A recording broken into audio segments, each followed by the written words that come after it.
Hola, ¿qué tal amigos? This is Profesor Pablo with grammar lesson number 32, uses of the verb ser. Ser, we know, means to be, and our number one usage with ser is time and place of events. For example, la fiesta es a las ocho, the party's at 8 o'clock, la fiesta es en mi casa. People goof that up all the time. I remember a teacher had on the bulletin board in cutout letters one time, la fiesta está en mi casa. Well, for events, time and place of events, it has to be the verb ser. So it should have been la fiesta es en mi casa. Just kind of a rookie mistake, but we want to make sure you learn how to do it correctly. So if you want to say the wedding is at the church today at 4, you would say la boda es en la iglesia hoy a las 4, because it's an event. When you say es, you kind of mean it takes place. Es en la iglesia.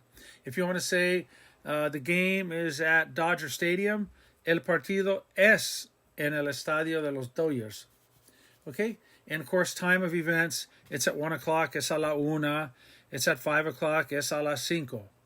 Number 2, telling time. Well, we certainly know that. It's 1 o'clock, es la una. It's 2 o'clock, son las dos. It's 5:30, son las 5:30.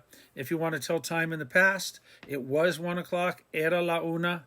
It was 4:30, eran las 4:30. Also, in our previous lesson studying time, we know how to tell what time it is when we have to guess. So if it's in the present and you want to say, I'm not sure, no sé qué hora es, I don't know what time it is.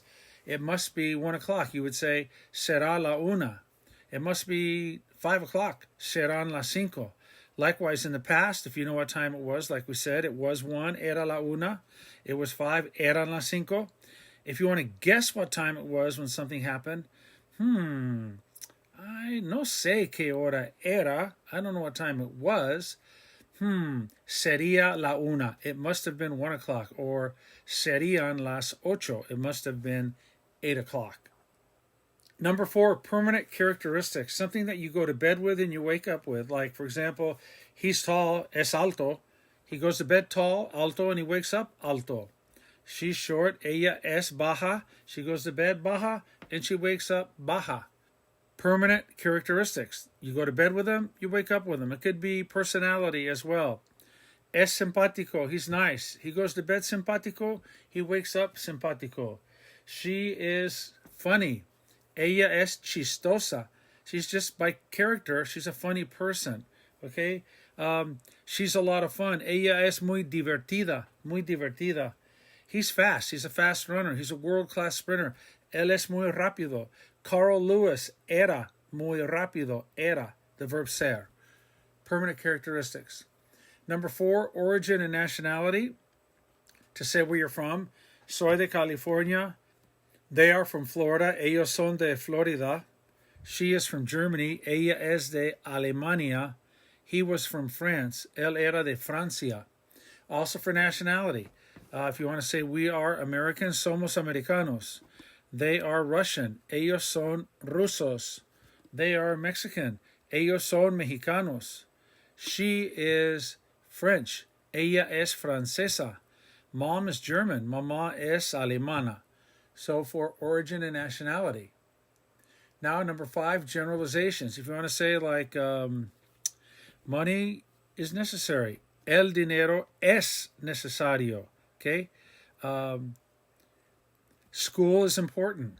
La escuela es importante.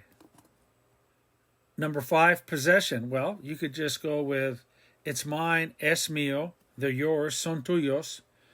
They're ours, son nuestros. Of course, the tuyo and mío and nuestros, those agree with whatever the noun is that's being referred to. Okay? You could say it belongs to Larry, es de Larry. The house belongs to us. La casa es de nosotros. So with possession, we use the verb ser. Let's go to number 7. What language something is in. The movie is in French. La película es en francés. Okay? It's in English. Es en inglés. It was in Spanish. Era en español. It's in German. Es en alemán. It's in Russian. Es en ruso. All right? Our next one, number 8. To identify people or objects, use the verb ser.